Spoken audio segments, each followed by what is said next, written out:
नमस्कार दोस्तों, आज बहुत ही रोचक जानकारी आपके लिए मैं लाया हूं, जिसमें आप में से बहुत सारे लोग जानते होंगे पाइथागोरस थ्योरम, पाई की वैल्यू। तो इन सब चीज़ों के रहस्यों के बारे में हम जानेंगे, साथ ही 2 का वर्गमूल के बारे में जानेंगे और विभिन्न तरह के ज्यामितीय जो शोध हैं जो हमारे देश में ईसा पूर्व ही हो चुके हैं, उनके बारे में हम जानेंगे।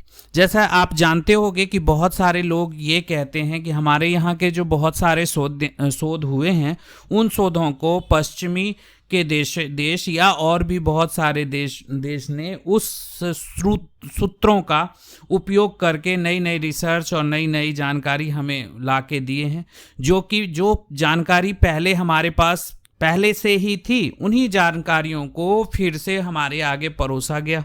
सच भी है, हमारा देश 1000 वर्षों तक गुलाम रहा और हमारी जो पुरानी संस्कृति और हमारे जो पुराने शास्त्र थे, उनका उपयोग हम कर नहीं पाए, जिसके कारण हम आज दुनिया में पीछे हो गए। फिर भी उन्हीं जानकारियों में से एक जानकारी मैं आपके लिए नई और रोचक जानकारी लाया हूँ। हमारे पुराने महर्षि, जिनको कि भगवान बौधायन कहा जाता है, जिनका जन्म स्थली एक गांव गोट है जो बाजपट्टी प्रखंड यानी कि ब्लॉक में है, और यह ब्लॉक सीतामढ़ी, जो कि मिथिलांचल कह सकते हैं, सीतामढ़ी जिला जो कि बिहार राज्य में है, तो भारत के इस स्थान पे हुआ।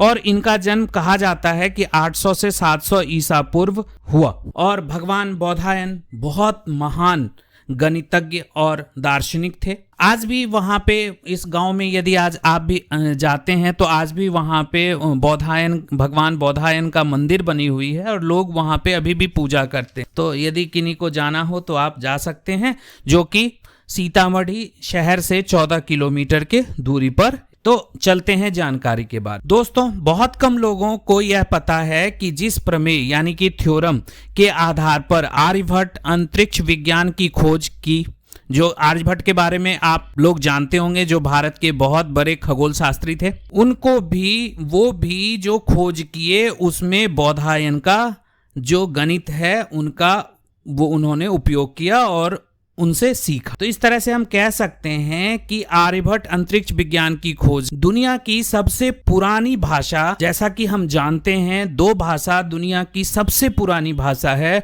वो है तमिल और संस्कृत। ये दोनों ईसा से 5000 वर्ष पूर्व से अधिक पुरानी है। और आपको ये जानकर भी आश्चर्य लगेगा कि यूरोपीय भाषाएं जितनी भी हैं, उनका उद्गम संस्कृत से ही हुआ है। भारतीय गणितज्ञ महर्षि बौधायन ने ईसा से लगभग 700 वर्ष पूर्व संस्कृत भाषा में ही बहुत सारे सूत्र ही नहीं, गणित के सूत्र दिए हैं, जो कि यूनानी दार्शनिक पाइथागोरस ने लगभग ईसा पूर्व 250 वर्ष में पुनः दोहराया, पूर्व ही आ चुका था। तो ये जानकारी थी। अब आगे हम इसकी वैधता को देखते हैं।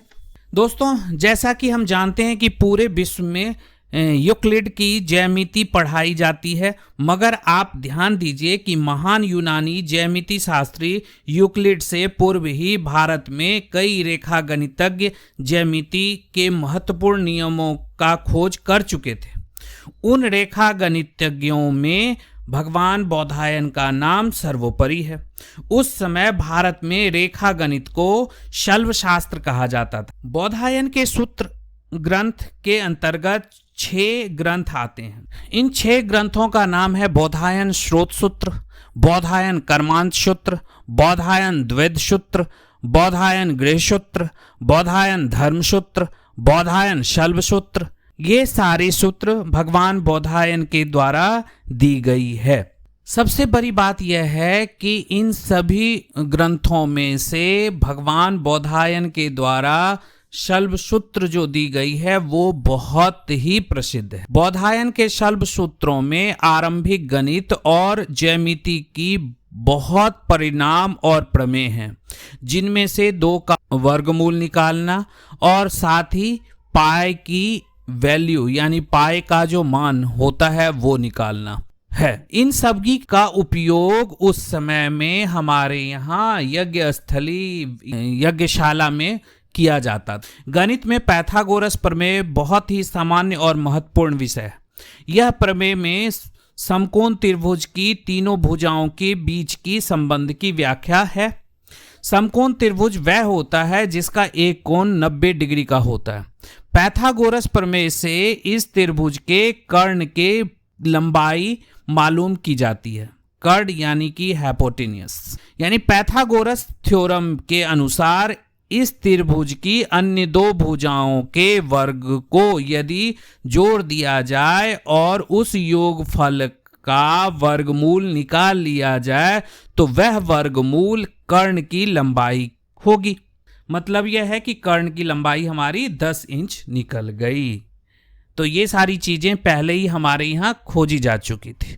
दूसरा, यदि मैं आपको बताऊं कि इससे संबंधित बहुत सारे सूत्र भगवान बौधायन ने पहले ही दे चुके हैं, तो उनमें से कुछ सूत्र मैं आपको और बता देता हूं। तो ये इस तरह के बहुत सारे सूत्र हैं जिन पे अभी रिसर्च करना, शोध करना बहुत ज़रूरी है। बहुत सारी जानकारी हमें इन सूत्रों से मिल सकती है, जो कि हमारे जो शोधकर्ता हैं उनके लिए है कि वो इन सब चीज़ों पे शोध करें और हमें नई जानकारी दें।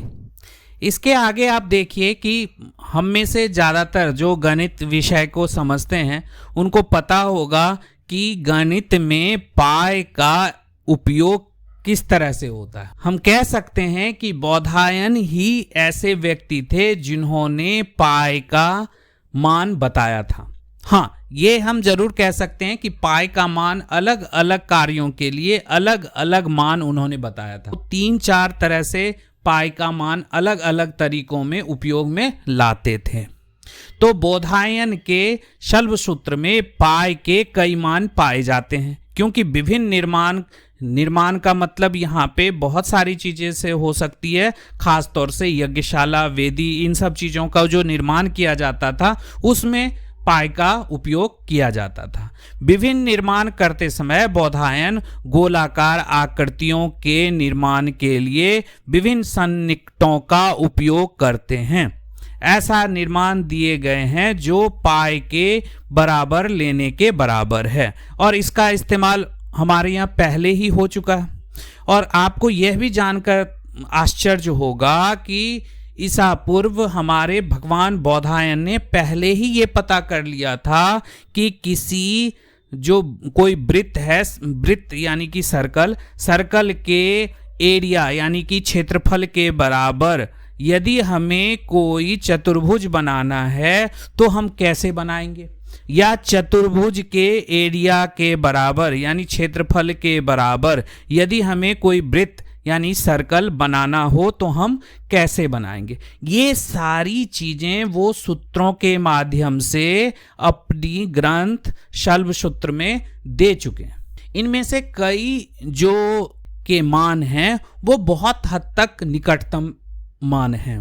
इनके अलावा बौधायन ने 2 का वर्गमूल यानी कि 2 का रूट के बारे में उन्होंने बताया, और आपको यह जानकर ताज्जुब होगा कि 2 का वर्गमूल उनके दशमलव के बाद 5 अंकों तक बिल्कुल सही है, बिल्कुल सही यानी सटीक है।